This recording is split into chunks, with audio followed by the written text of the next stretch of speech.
Good day, people of God. If you are new here, welcome. And if you've watched my previous video, the one before this, welcome back. This is a video that will synthesize or summarize the Bible studies that we've had dito sa Media 11 and then the Bible study that we held last night sa atong virtual midweek Bible study. Again, we used two different texts. The first text was from John 4:46 to 54, and then from the book of Job. Let us start with the first text. We have now come to the second miracle according to the Gospel of John. It is found in John chapter 4 verses 46 to 54. Sa English nga translation, ang title din kay Jesus Heals an Official's Son. Naapadyoy, Jesus heals a royal official's son. Gibutang royal. Unya din sa Cebuano version, giayo ni Jesus ang anak sa usa ka opisyal. The second miracle or the second sign din sa Gospel of John happened in the same place. Dili sa Cana pero dinha ra gihapon sa Galilee. Let's have a quick review ani nga story. So Jesus was at the wedding of Cana. Then niadto siya sa Samaria after that. Dayon ni balik siya sa Galilea. Pagbalik niya sa Galilea, nakadungog man ang mga tao sa iyahang miracle nga gibuhat.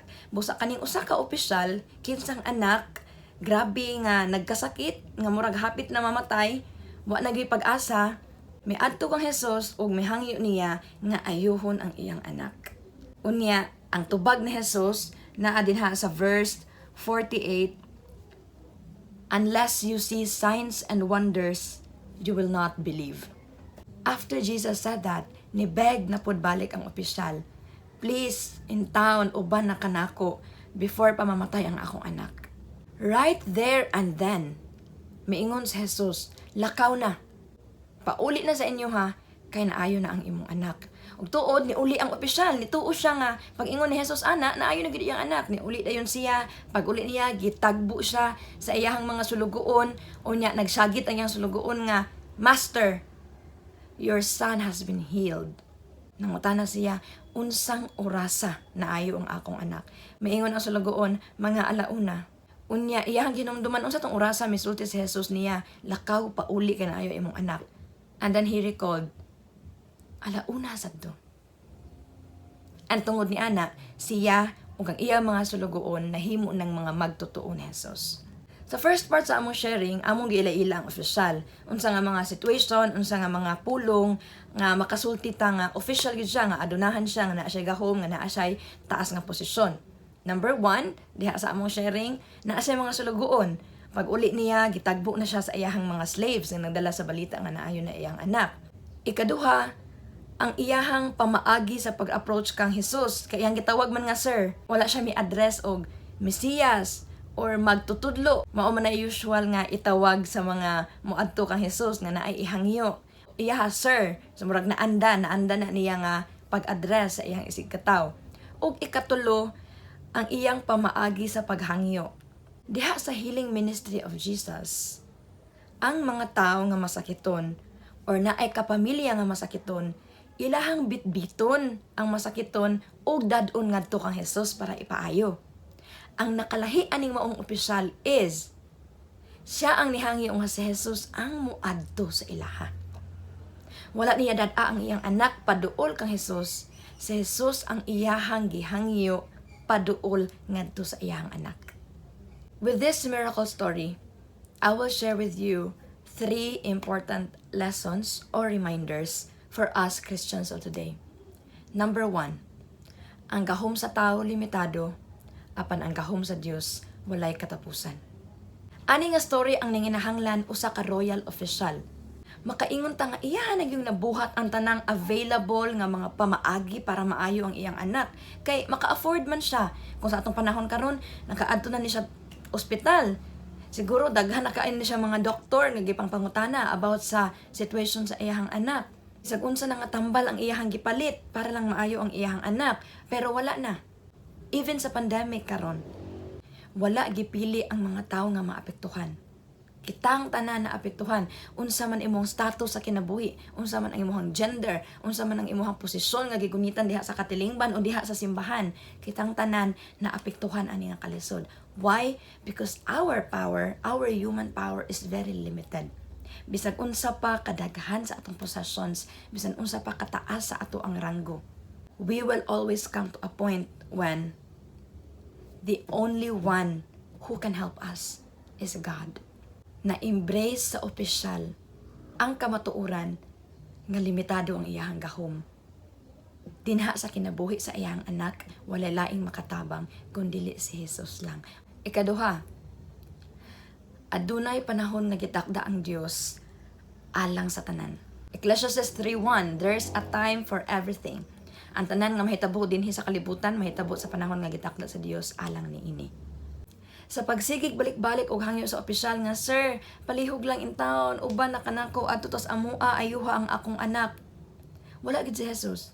Because Jesus knew that there is a perfect timing for everything. Pagtungtong ang kalauna, maingon siya, lakaw na, pauli na, naayo na ang imuhang anak.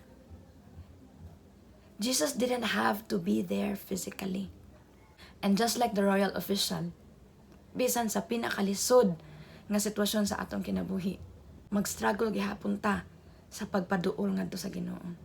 We beg for Jesus to be the one to come and reach out for us. And never ta nakadungog ni Jesus nga niingon nga, asa man imong anak, nga wala man nimo dala imong anak diri, nga no, ako may imong paadtuon didto. Why? Because Jesus was always there. And Jesus will always be there for you. If you find it hard at this time to reach out to Jesus, ask Jesus to reach out to you. And Jesus will. Lastly, ang pagtuo nato sa mga butang nga makita. Sama unta kakusog sa atong pagtuo sa atong Ginoong Hesus. Atong balikan ang verse 48. Nga miingon si Jesus, "Unless you see signs and wonders, you will not believe." Kaya amo siyang gibasa side by side the second letter of Paul to the Corinthians chapter 5 verse 7, "For we walk by faith and not by sight."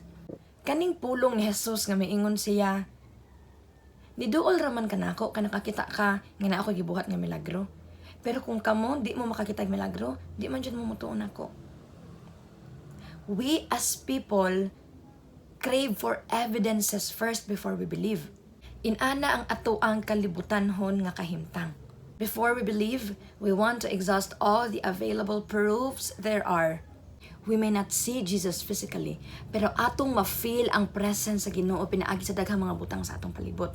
Sa creation, number 1. Sa atong pamilya, sa mga tao nga nagpalibot nato. May we feel God's presence through them.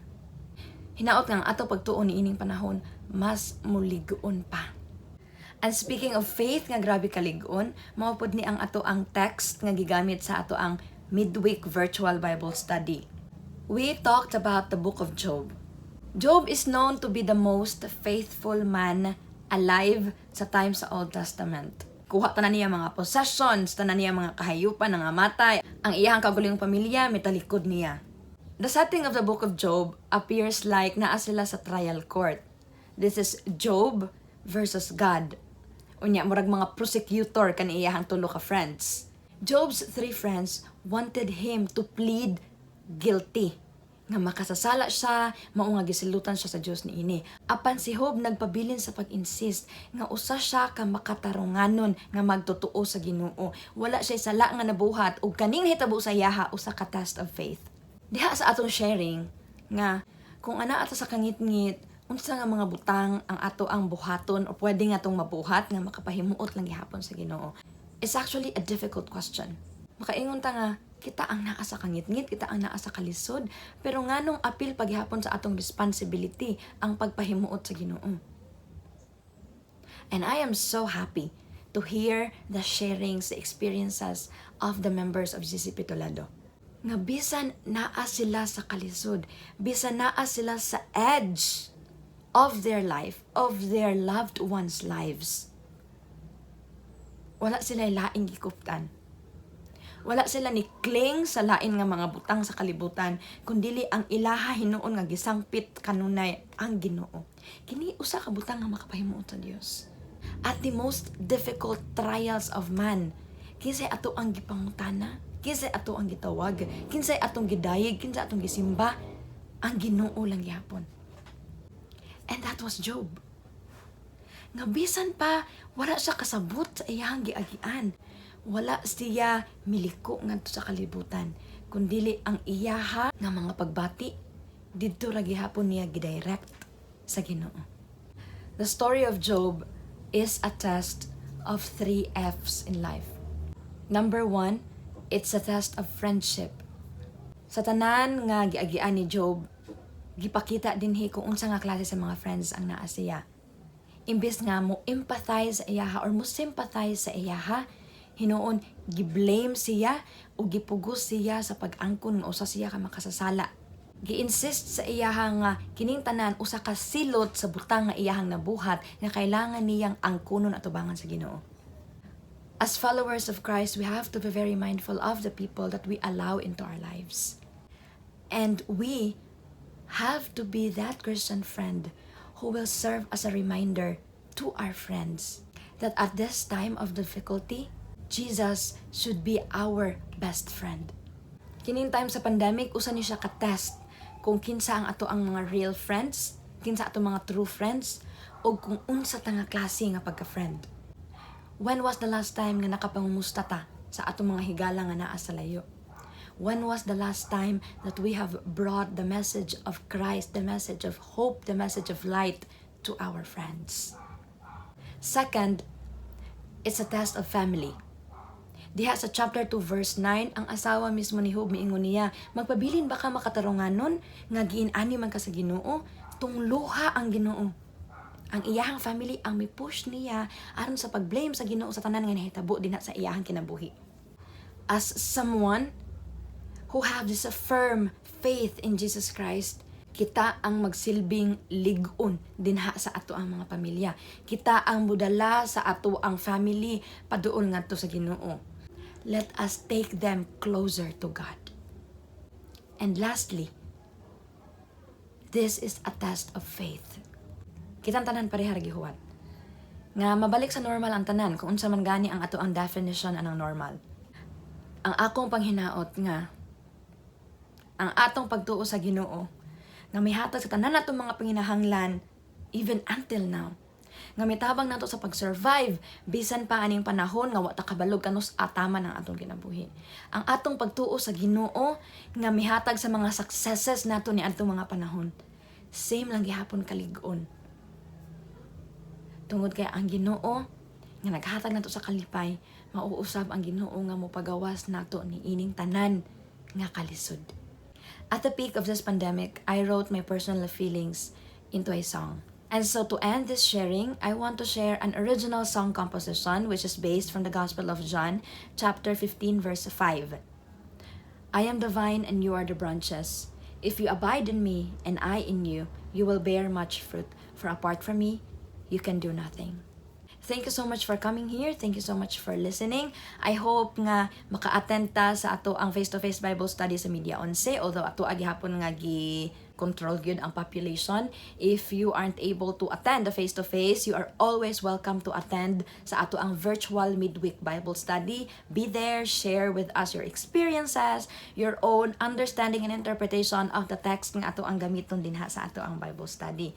I'm always thankful and I will always appreciate your efforts to be there and speak. Kay, who knows, your personal sacred stories will be an inspiration to a silent joiner nga naapoy personal struggles nga giagian.